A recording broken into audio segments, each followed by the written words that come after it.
रत्नागिरी शहरातील उद्यमनगर परिसरातील संसारे उद्यान जवळील जो रस्ता जवळजवळ 500 मीटरपेक्षाही कमी असू शकते असा हा रस्ता आपण बघू शकता। गेल्या कित्येक वर्षापासून हा रस्ता असाच आहे। आत्ता सध्या शहरामध्ये काँक्रिटीकरण होत आहे।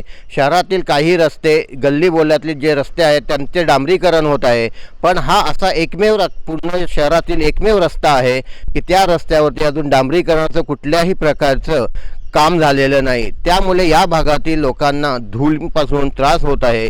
तसेच या भागामध्ये संसारी उद्यान असल्यामुळे लोकांची ये-जा मोठ्या प्रमाणात होत असते। लोकांचं असंही म्हणणे आहे की या रस्त्याकडे नगर परिषदेने किंवा स्थानिक प्रतिनिधीने दुर्लक्ष केलेलं दिसत आहे।